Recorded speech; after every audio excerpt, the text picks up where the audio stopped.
previously on Nerd Talk. But Ender's Game was like a really That's all-encompassing good story. and a lot of the sci-fi books that I read, Mm-hmm. even though, like I said, I try to keep it queer now. Yeah. I'm trying to recapture the same feeling I got when I read Ender's Game for the Oh my first gosh, time. yes. Like those one of those books where I wish I almost didn't remember it so I could read it again for the Yes. first time. And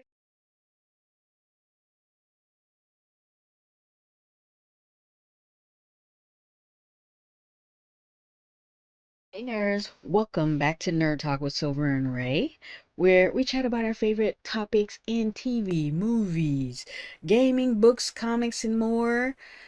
Today, oh, I'm Silver.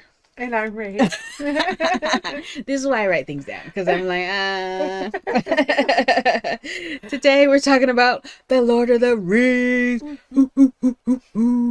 Yeah, it came out in 2001, the same year as Harry Potter, and I jumped on the bandwagon of both. We were read to, The Hobbit was read to us in 6th grade. So that's as far as I got book wise, but I love the movies. I love a good fantasy adventure movie. So I was like, yes, when I saw the trailer and we saw it. So me and mama. I think I was bitter because I was forced to read those books. Oh no. They were like required reading. You had required reading of Lord of the Rings? Yeah. Well, I think it was because I was when I was still in New York, it was part of the AP list, so there was more like advanced books. I don't really feel like they were advanced, but I guess for basic class they were. I don't know. So it was a required reading, and then when I got to our high school, The Hobbit was a required one, just The Hobbit. So I feel like don't force me to read. I read all day. Like, can't you just let me get around to it? Sure. But it was that was a big thing back then, like books to movies. Like I guess with Harry Potter being so big, and I also felt like, oh, they're just copying because Harry Potter was popular. I don't even know if Harry Potter was first or the other one was first, but that's what I felt like. Movie wise, you mean? Yeah. They came out the same year. Mm. So the first Harry Potter also came out in '01, and the first Lord of the Rings came out in '01. But for Lord of the Rings, they filmed them all at the same time. And then they just released them and was editing the second and third while they released the first, and so on and so forth. Year on year on year, and it was every year, just like Harry Potter was every year, until like one time Harry Potter skipped a year or something because they had to give the kids a break or something. I don't know. Makes sense. But yeah, but then Lord of the Rings only had 3, and then Harry Potter kept going, obviously. I did, like, once I got over my reasons for not wanting to watch this, which was ridiculous reasons. I did enjoy the movie. The They're movies, epic. yeah, visually, I feel like it was a turn in how movies were made a little bit, and it was just, I remember wanting to go there so bad. Like you said, it was New Zealand. Yeah, they built a lot of the locations in New Zealand that are still there. Yeah, I want to go. I need to go there, and I want to go to see. I mean, they're a lot older, but Star Wars did that too. And there's out in the desert. Luke's house is still out in the desert. I want to go see those movie sets, because that, I mean, like, if I was when I become a millionaire, I mean, rephrase that. Coming soon. Coming soon. Theater near you. A Hobbit, like those Hobbit houses with the circle doors, and that aesthetic is beautiful. Oh yeah, I mean, want that I for went sure. to Mexico. I picked that specific cruise just to see Tulum, which is in the video game Assassin's Creed Black Flag, and I was like, I want to see if it looks exactly the same. Obviously, that's a video game and not real life, but they built that in real life, so that would be very cool to go there and go into Bag Inn, which is Frodo and Bilbo's house, and see that. That would be awesome. Yeah, I would. There's a person. I think they're Canada based, but they build fantasy homes, and it's they stick with like the 3 teams, and one of those is Lord of the Rings, Harry Potter, and Disney. Sure. And out of the 3, you would think Disney would be like the one I would want. No, I want the Lord of the Rings house. It's so beautiful. Yeah. Yeah. And I mean, the story itself, we've mentioned it a lot, but the hero's journey. Yeah. It's like the epitome of that. Like, it's literally the journey. And the friendship too. I love friendship stories. That's like, get you a friend like Sam. Yes. Sam. He's definitely my favorite, without a doubt. Oh yeah, that whole thing, nobody would have made it without Sam, because the ring would not have made it into the volcano or whatever. So yeah, it needed both of them, because Frodo had to bear the weight of it, but Sam also made sure he made it all the way to the end. And then if Gollum or whatever wasn't there, maybe Sam would have had to throw him in there. But luckily he didn't, because Gollum was also there to be like, that's my, my precious. And that's such a pop culture thing now, the My Precious. I feel like even if you don't know the movies, you've never read the books, whatever, everybody knows My Precious. Oh yeah, anytime I see any reactors react to it, they're always like, "Oh, I know that part, and I know Gollum."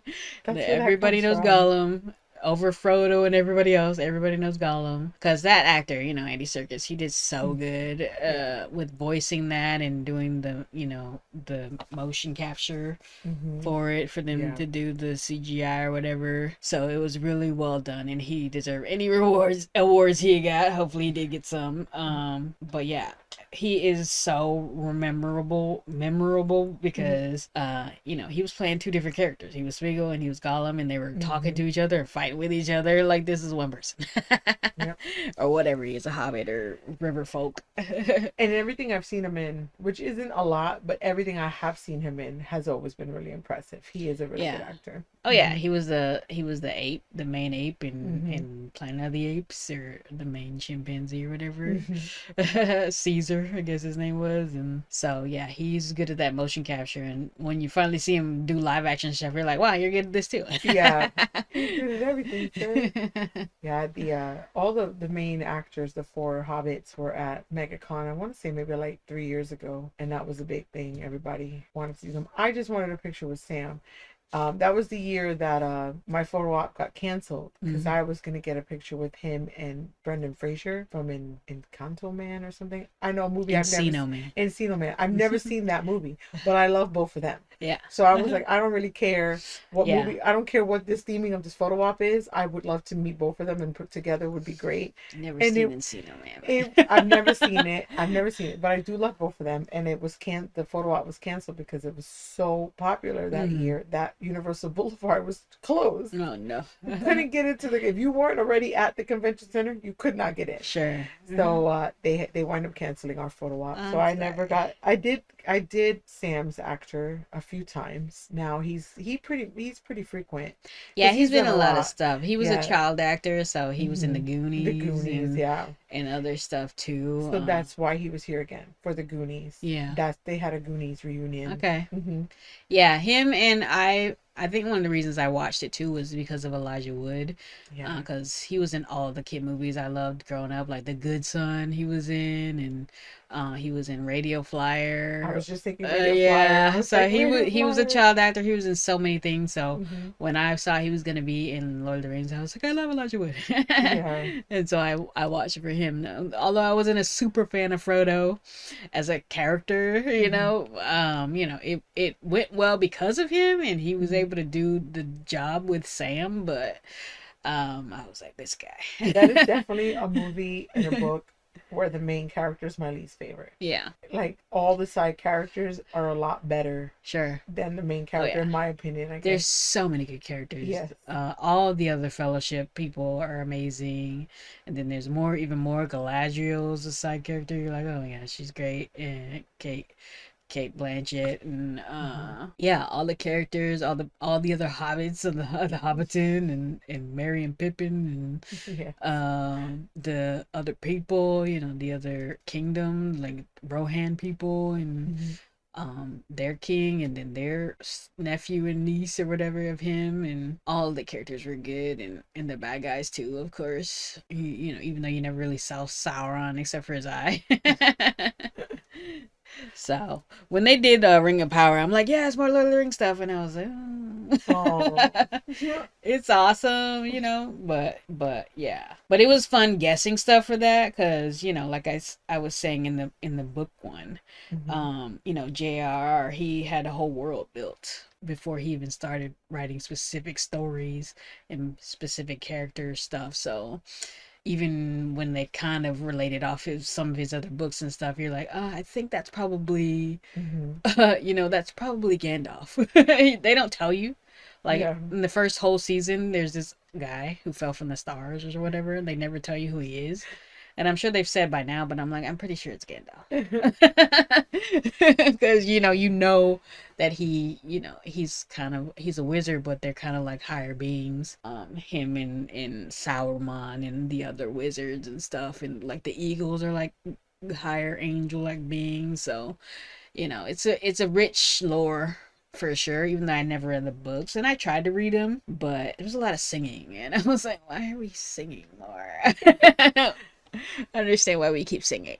And you can't hear anything, it's a book. It's a So book. it's like, So you gotta make up the I gotta music make in up your my head. own melody of them Yes. singing. That's funny. But that's how people pass stuff down, even in real world, and that's probably where he got inspiration and say we pass on legends and stories through singing and through the spoken word. So I understand, but I'm also like, moving on. Let's get to the story, please.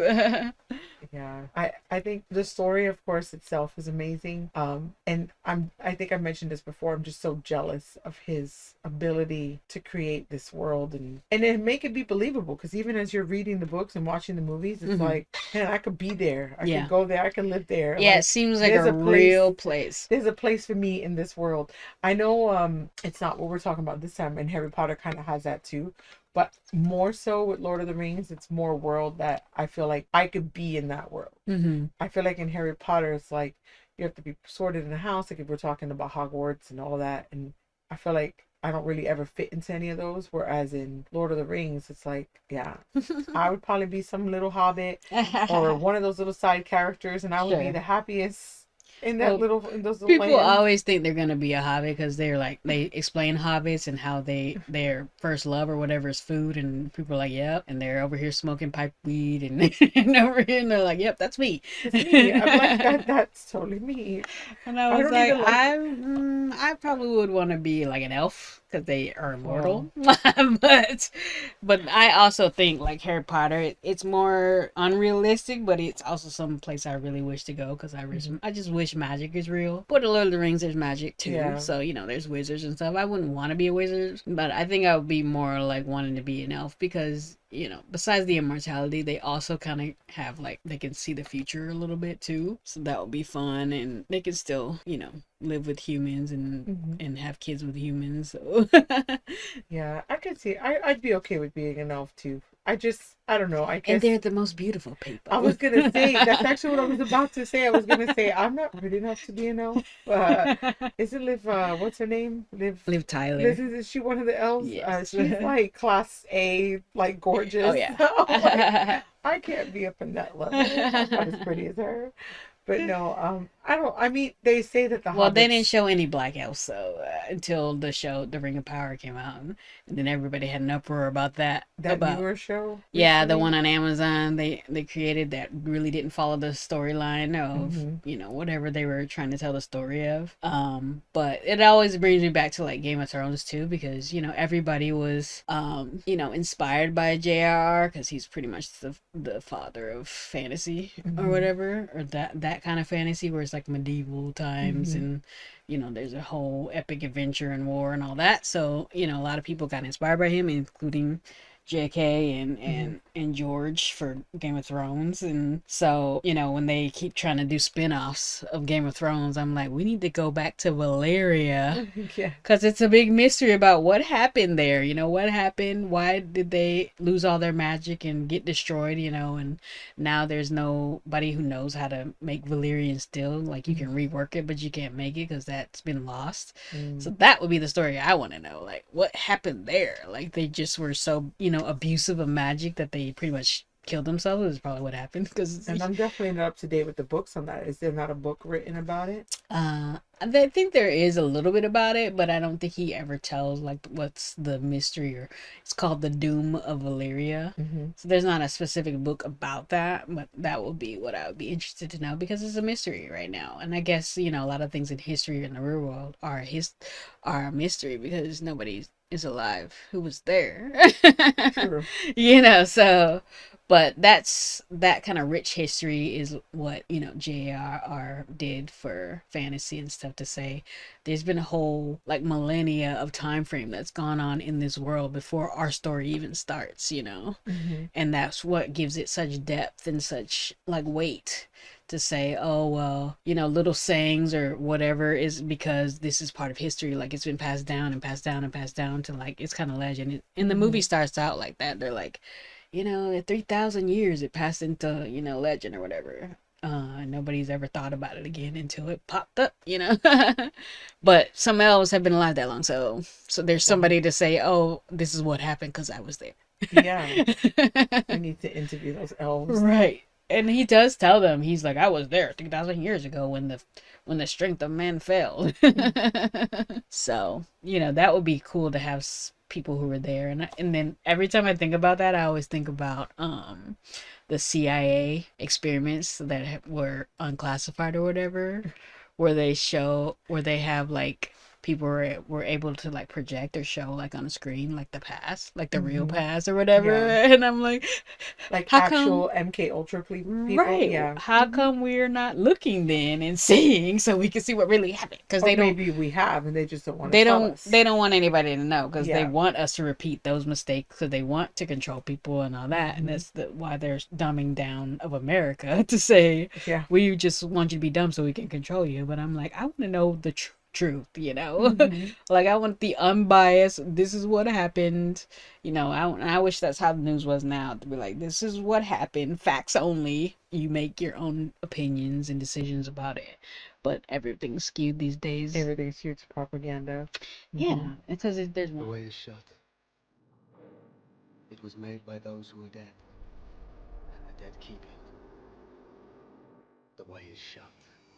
because there's one side you're like, oh no, this is what it is, and then the other side's like, this is what it is, and it's the complete opposite. And I'm like, no. But it's like the perspective thing. Like there's your side and there's your side, and then there's the truth. Like neither both of your sides are wrong. Three virgins. Yeah, that's true. So no, but something we kind of mentioned in the when we were talking about books, with like Lord of the Ring type fantasy books, it makes you like want to relive that kind of like when you read it for the first time moment, but also too like so you branch out and you read other books that are like fantasy and, you know, all that kind of fighting and hero's journey, and then you're just on, you know, even if you don't mean to unintentionally, you're still comparing it. A book I read recently, it's like 980 pages, I think. It's a massive book. Yes. It's a sapphic book, but it's called The Priority of the Orange Tree, and it has like dragons and all of that stuff in it. And I feel like that was the first time in a long time that I've read a book that felt kind of new again, because it's not like I'm not trying to capture so much the books of the past. Sure. Because you mentioned that too, that a lot of your favorite books are nostalgia books. And of course, like you remember that feeling of the first time you read that epic fantasy or like Ender's Game. Like you remember those moments when you've read that, and of course you want to recapture that amazing like buzz you got from that book. And you keep seeking them out. I think it's why I read so many romances or rom-coms, because I wasn't really big into those, but then I read Red, White, and More Blue, and I was like, okay, I want that again. But like The Priority of the Orange Tree was the first time since I've read the classics, essentially, because Lord of the Rings is like the classics. Yeah. And again, I was forced to read those books. Of course, I loved them, but I was so forced to read it. But yeah, I would like to recapture that feeling. I know they say Sarah Maas's book are like I'm not a fan of hers. I've heard some things about her being racist and stuff, so I stay away from her. So.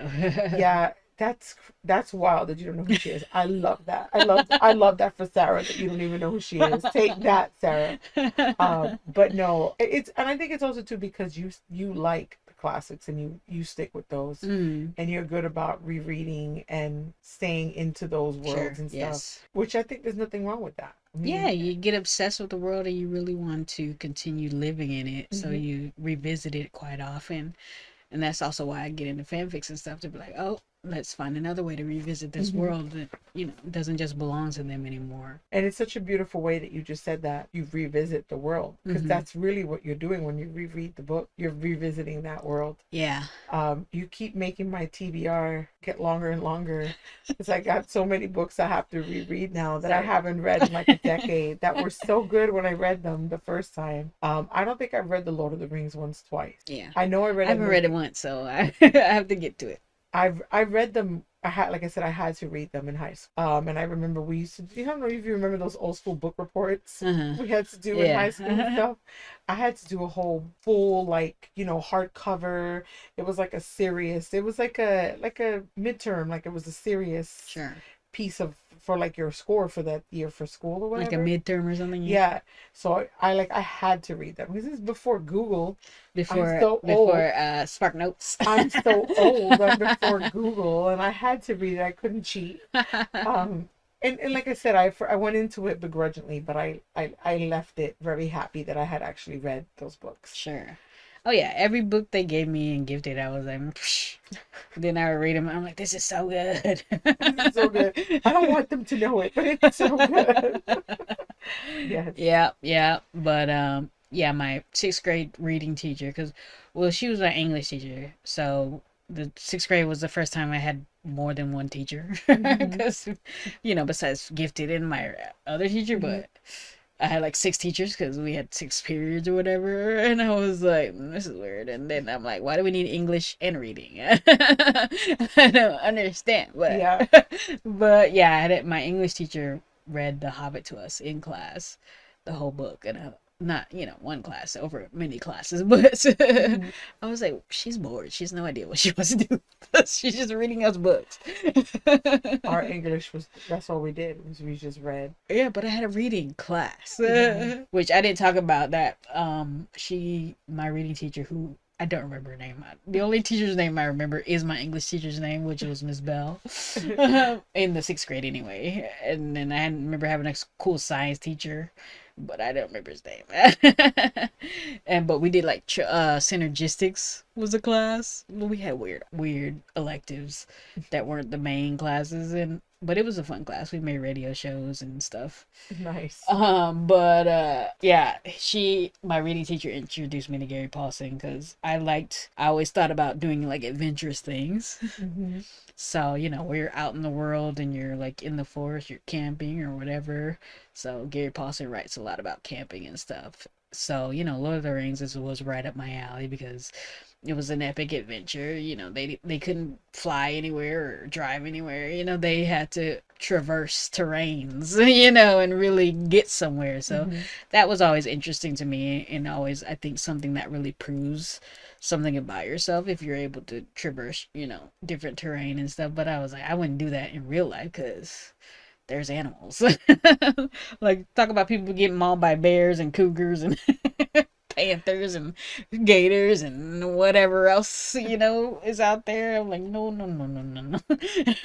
I read a book in the beginning of the year about that, about traversing, but it was traversing like planet. See, that would be fun too. Another lesbian sci-fi. Nice. And she was a traverser. And she would traverse the planet. But yeah, I feel like that was probably my real big introduction to like fantasy and just like a different world. Because as I've stated always, I totally bypassed Harry Potter. Like, I never read it. I never did the movies. Yeah. I really didn't even start learning about Harry Potter at all until like you started reading with me those books. And then when Universal got it. And I had to learn it for product knowledge, like more so than anything else. I had to learn it. But Lord of the Rings was the first like real introduction to that. And then Game of Thrones. I didn't read the Game of Thrones book. I tried to read the first one, but the chapters are by character, so you change to a different character's point of view every chapter. I actually like books. I didn't like it. No, I was like, no, I don't. I get attached to a character. Now you've moved on to somebody else. I'm like, I don't care about them. Maybe like, you can move on to other people, but it's like one narrator or something. Like, but to be in a different perspective altogether. I'm Yeah. like, there's a place for it, I'm sure, and a lot of people like it, I'm sure, but for me, I was like, no. A lot of the books I read are like that. And I guess I actually wondered to myself when I was reading a book. I don't even remember which one I was reading. I actually think it was the one I mentioned in the book one, How to Catch a Firefly, when it goes from the two different back and forth perspectives. And I was like, when did this start? Like, and I guess maybe it was the only time I've read anything like that, Yeah. and then the chapters pretty much named the character. Yeah. And That's I was a lot like, of the books I read are like that. I don't like it. I want to know about all the characters at all time, and this character doesn't know what this other character's thinking. So I'm more of a omnipresent narrator. Yeah, Type like a of third person that knows everything and is just telling you. Like I prefer that, I think, over skipping to another character, and I guess it's fine. But Well, it works for Lord of the Rings to be that way, because that way there's so much going on. You couldn't do a one person perspective in that, because it's just so much happening. Yeah, but to have like an omnipresent narrator who knows everything and is just telling you, it's fine. But those Game of Thrones books literally jump to another character. They have no idea what's happening in the other part of the world with the other character, and it's just it breaks up the continuity for me. And yeah, they probably jump back and forth through timelines, so you have this story from this person's perspective and this story from this person's perspective, and just I couldn't get it into it for me. But maybe one day. Alexis Hall wrote a book where she was both the narrator, but also person to person. But she jokes about herself being the narrator within the writing of the book. And I think that's like the only one I've read where it's like all like three of the ways you could do it. Because I also so there's like third person, first person point of views. Like I read all of it, but I think I actually prefer the character to character one, where the chapter name is the character and everything. I hated it. I didn't like it. I have to get around to reading those. Those are such... Because when I started Bridgerton, I was like, I shouldn't start Bridgerton first. I really should read Game of Thrones first, because it's more my style. Although, I mean, so it's kind of Bridgerton, but I feel like Game of Thrones, like that timeline, because, history and everything. I really like, and I still haven't read those. I have them on my Kindle, so yeah, I'm sure I have them somewhere. And also he's not done. Still waiting for the next one. I want to know. I want him to come out with the next ones, just because they messed up the end of the show so much. Season 8, right? That horrible. I would rather know what really happened. Yeah. Like in my mind, that's just not what really happened. What really happened? Yes. Tell me. So, but it's weird I haven't gotten to fanfics for Game of Thrones either, because when something doesn't end the way I like, that's when I go to fanfic to say, because I'm like, how is another way this can end? Because I don't like this. Yeah, and that's the reason I write my own too, to be like, I didn't like it. Yep. Like, the way Harry Potter does a lot of stupid stuff, I'm like, no, that's dumb. Why are you doing that? For someone who claims to be a fan. And I let you, because I hate JK. So you want to bash her writing? Knock yourself out, because I don't like her. I don't care that Universal is how I live and thrive. I don't care. I hate JK. Forget her. But no, it's so funny because you're always saying the stupid shit he does. She wrote that like that. This is dumb. Why is this like this? It's so funny. So that's why I get in the fanfics. Or like when they killed Tara on Buffy, I'm like, no, she's not dead. And then they created a whole website about Tara can't die here. Yeah. She can't die. So, that sort of stuff is what pushes me to fanfic. Like, even like I was reading some Titanic ones where I'm like, Jack doesn't die. That's awesome. Let me find some fanfics where Jack doesn't die. That's so funny. I mean, yeah, like, I feel like, because I have to mention him, but the way Pedro Pascal dies when they poke the fingers through his eyes or whatever, I feel like that's part of the reason he doesn't do conventions. Because if you watch older interviews, they used to ask him, this is before he was the Pedro he is now, but in pictures and photo ops, they would have him like poke his eyes or whatever. He would sometimes they would poke his eyes, and he's so good to the fans, he would let them. Oh no. And I think he's so tired of it now that he's like an actual like famous A-lister. He went from not A to A, and like he doesn't have to deal with that crap anymore. I'm like, look what y'all did to Pedro. Now he won't come back for convention. Fans are so dumb. That's like them, bagging on that guy who played Joffrey. Like, he's a character, guys. This is not who he is for real. Like, the actor who played Jar Jar Binks. Yeah. I'm like, stop hating on people. If you hate them so much, that's because they're such a good actor. Yes. That they deserve your acclaim instead of your hatred or whatever. But people can't separate it sometimes. That's the stupidity of dumbing down of people, like we were talking about. But isn't that where Orlando Bloom got his, or did he do Pirates of the Caribbean first? I think Lord of the Rings was first, and it's famous that he's got paid $100K or whatever for those movies, and then it blew up. But he's still okay with it because obviously he also blew up and got a lot of other things. But yeah, because he did 3 and then three Pirates of the Caribbean, I think, and then 3 Lord of the Rings. Yeah, he's been in a lot of stuff, so he's fine. But he was famously paid very little because nobody knew how it was gonna do, because they've tried to do Lord of the Rings before. But it's the same with like Jon Favreau or whatever. Peter, what is his name? The director. His name's Peter, but I'm Jackson, that's it. Peter Jackson. Mm-hmm. He was a super fan of the story. So, when somebody who's a super fan is in charge of making the movie, it's gonna be good.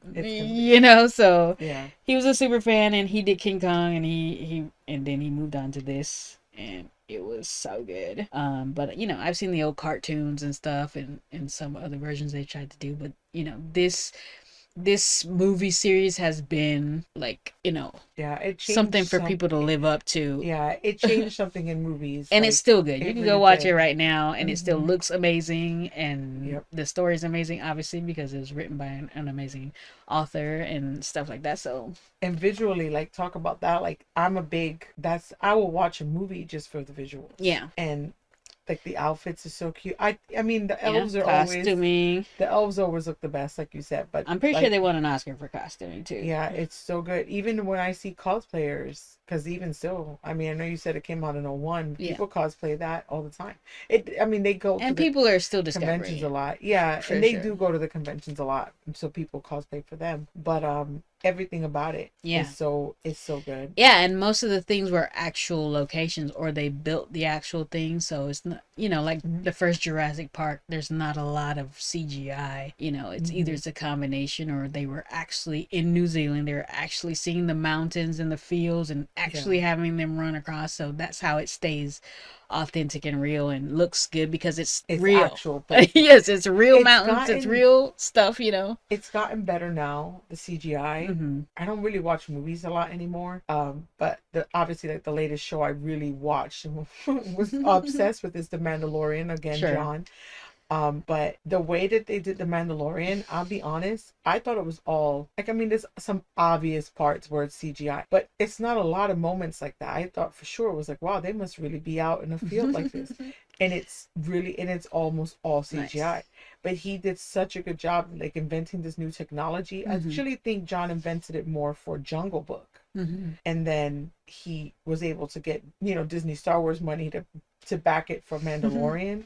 To really improve it and stuff. They put so much into that without knowing if it was going to be good or not. Even back then, Pedro was pretty popular, but he wasn't what he is now. I think really The Mandalorian is kind of what took him over to like the stratosphere where he is now. But, even though you don't really see him. He's in it for maybe 2 minutes in total. Yes, exactly. His voice is enough. That's how powerful he is. Well, and Star Wars fans are super fanatic, and they will show up in droves to see new things in relation to it. So for sure, and it just shows you like how technology has gotten. But that was an era back then, like that late 90s. Early 2000s, because Mummy is like that too. Yeah, where it's like with the original Mummy movie, they kind of didn't do as much CGI. The other ones get really bad, because by the time you get to Scorpion King, they were like, "Why did y'all do this?" Scorpion King in the second one is the worst thing ever. It's so bad. But yeah, they when you go to places and you film in on location, it's just the feel of a movie is so much better. I think that was something I never liked about the Tobey Maguire movies. They're trying to say that's New York. Mm-hmm. I'm like, that's not New York. Like, maybe there's a few scenes here and there that they did film in there, but Yeah. for the most part, it was not New York. And so, like I said, seeing that the Lord of the Rings movies made me want to go there.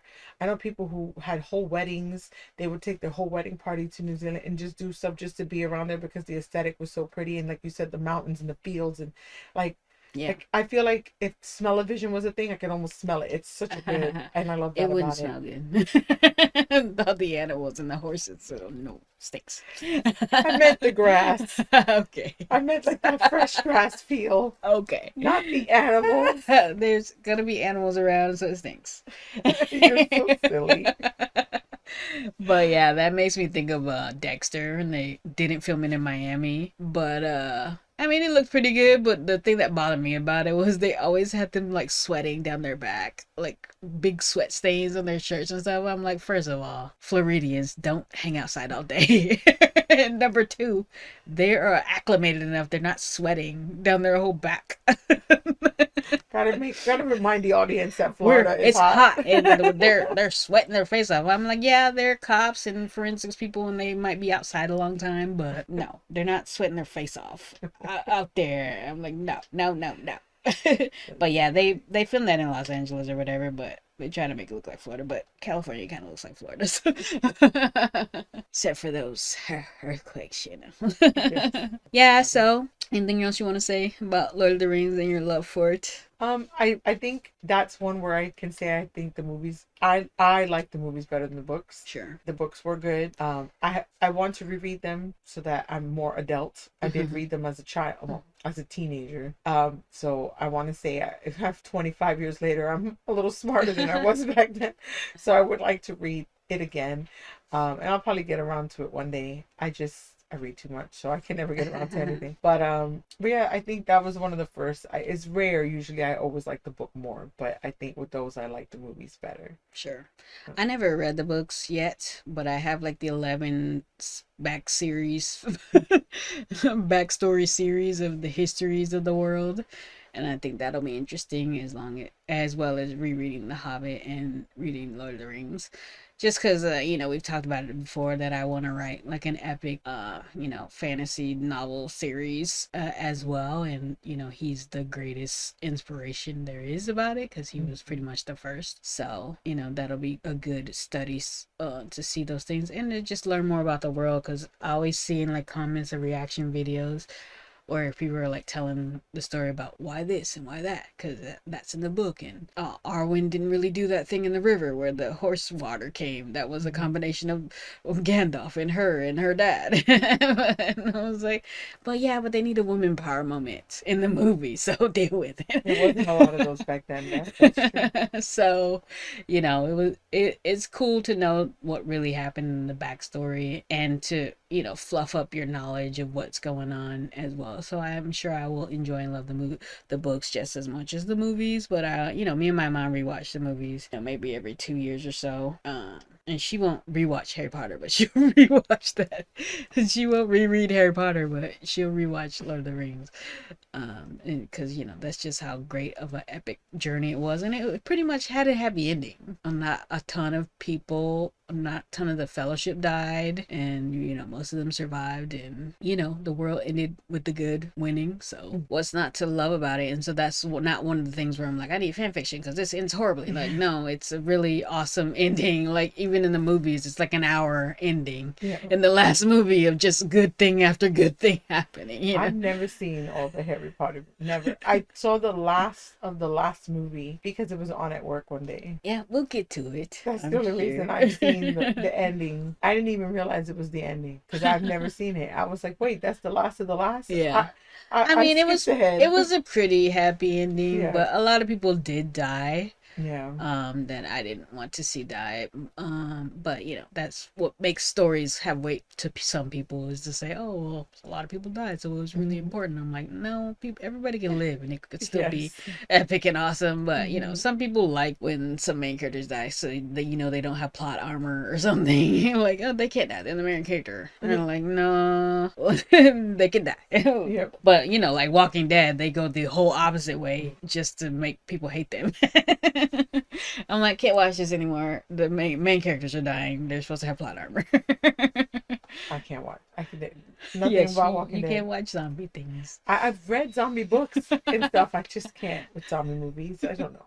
because it could actually happen. It Because could there was actually that one happen. time I'm in too Florida, scared. the guy was eating bath Oh. salts or whatever, and then started eating Who's Florida? people's Has to make face people off. Look bad. That's because all of the news and stuff have access to police records. Not every state allows that. So, you know, these things happen in every state. Just they don't have access to Didn't police Florida records. ever hear the term "don't air your dirty laundry"? Like, come on. Because the news doesn't have anything else to talk about. They're That's like, oh, true. what's the craziest thing that's happened that somebody got arrested for? Let's put that on the news. Dang it, Florida man. Florida man. Dang it, Florida man. Anyway, what are you nerding out about? Nothing really new. Just researching to see if I'm gonna. So still with the Zeb costume, I'm researching to see if I'm gonna make mold to create the hands and feet. That seems a little advanced. I've definitely never done that. I've made clay molds for small, like little, like doohickeys and pictures and stuff. But a big one for like you wouldn't even use clay, you just like silicone and all that. I've never done. When you read, You're gonna be working for the movies one day. We're like costume designer, creature designer. I know. And it's funny because when I started sewing, gosh, forever ago, I remember your mom made a comment to me once. I was brand new. I think I had just opened the sewing machine, and she said, "Oh, you don't even know how to sew in a circle yet." I didn't even know what that meant. And I've so surpassed that now. But I actually don't like to sew as much as I like to build more. Sure. Like if I was like, okay, I'm going to make this ball gown or I'm going to make this creature, I'd rather make the creature with the silicone and than to sit and sew a dress. Sure. Which didn't start off that way because when I started making costumes, it was all about dresses and stuff, but it's so much easier. You know, you follow a pattern, you do this, it literally tells you ABC what to do. There's no real like kit for this, you know, there's no like instructions. Of course, there's other people who've done it first and you watch their videos and you read books about it and stuff, but it's so different. So we'll see how these hands and feet come out. The fur was a big challenge for a minute there because I was like, I'm never gonna find it. I found that. The face mask I didn't make. I had a friend, he lives in California, he made it. Sure, I could probably have him make the hands and feet too, but we don't learn that way. Right. So we don't learn, so I'm gonna see if I can do it myself. Yeah, sometimes you gotta try things yourself and learn through trial and error. Yeah, so we'll see. Too much trial and error I can't do because the supplies for that is not cheap. You nobody got money for that. Yeah, and it's like measure 3 times, measure 4 times, make sure you have this mixture correct because you're probably not gonna get to do it more than one. So we'll see how I make it work, and we'll see. Also, my biggest fear is that I get it correct and great, and then Michael's skin absolutely doesn't react to it, so I have to do a test something for him to make sure his skin to make sure his skin can handle it, because if he has to wear it for like a few hours at a time, you don't want him breaking out or something. So we'll see. Correct. He can handle wearing the face mask. That's silicone. He's worn it and he's been fine, so I figured if I use the same supplies that the mask is made from, he should be fine on his hands and feet. His hands are just worse than his face. So okay, good luck. Right, go figure. So that's still what I'm doing. Still what I'm focusing on. Let's see, nerding out about. Well, I want to work more on like emotional stability type stuff, because I've been feeling like a bit of a nerve ending. You know, it's just very raw and open with a lot of stuff, so I'm stealing that, by the way. Okay. I like how you wrote that. Stealing that. You can have it. You don't have to steal it. But yeah, stuff like the Sedona method, or things like that book we were reading about subconscious power or whatever. one, or just stuff like that that doesn't require medication, doesn't require, stuff that's gonna mess with something else, something that's free and clear of that, so I can try to just be more successful in things, and be more consistent, and work towards things that I want to be successful in easier, because I'm not really a super fan of work anyway. I tell people I'm lazy, but everybody I say that to, they're like, no, you're not. And I'm like, yeah, she's not. yeah, I am. You don't know the millions of other things I could be doing if I could just get myself to do it. That's what I, say is lazy, because, I have all these ideas and thoughts about doing stuff in my mind, but when it comes down to just actually doing them, I can't make myself do it. So, because instead I would like, well, I want to lay down and watch TV, or I want to lay down and watch YouTube, or I want to play video games. I guess David Goggins says it. He's like, that's your, bitch brain. Where it's like, hey, stop whining and just do what you're supposed to be doing. And he just brute forced it, where he just really forced himself. He had something he wanted a lot. And even now, he forces himself to exercise like 3 hours a day or whatever, but I'm not interested in that. But there are things that I feel like I could be a lot farther in. I feel like I could have written books by now. I could have develop a video game by now. I could have done a lot of things if I could have helped myself move forward in a way that was sustainable. So that's sort of thing I want to work on to improve in all areas of life. That's really important though. I mean, when you say, finishing things and having all that, I think cosplay is the only thing I really do finish and focus on. And I don't think it's so much like laziness. I think it goes back to like, I've read this somewhere. I think it was a meme I read somewhere that said it, that like we hate to clean as adults, because when we were kids, it was a chore that we had to do. And now we're our own adults and no parents are telling us to clean our rooms and do these chores, but we still have to do it. Yeah.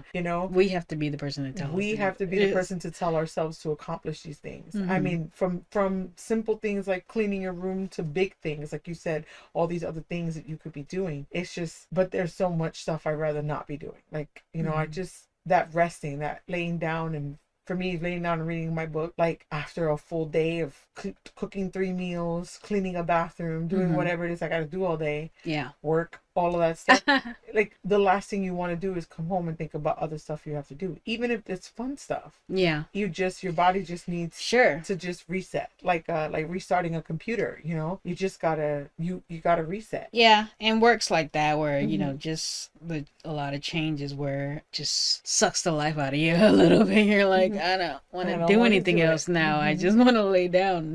But I think also getting that stability emotionally would help in that same way too, to say, yeah, I'm tired. Yeah, I've been doing stuff all day that I really didn't want to do. And that's also too like a willpower. You run out of that after, doing stuff all day that you don't want to do, that you just don't have anymore. So even if it's something that you want to accomplish and want to do, the difficulty of it is something that is going to be for a while something you don't want to do, because it's unknown and because you're not good at it yet, because everything new is a learning curve. So you gotta learn to be good at it and be bad at it for a while, and that sort of stuff I just don't like. So you're gonna have to do stuff you don't like for a while to get to the part you do like. Yeah, and then you have that desire to be the best at something. Yeah, and then you're like perfectionism for sure. And I like to say that I'm not a huge perfectionist, but I guess we all are, because I'll see something where I'm like, man, I really want to do this really well, and then you see someone just pops out with it, and like I don't know their struggle, I don't know how long it took them to do it, how they made it themselves,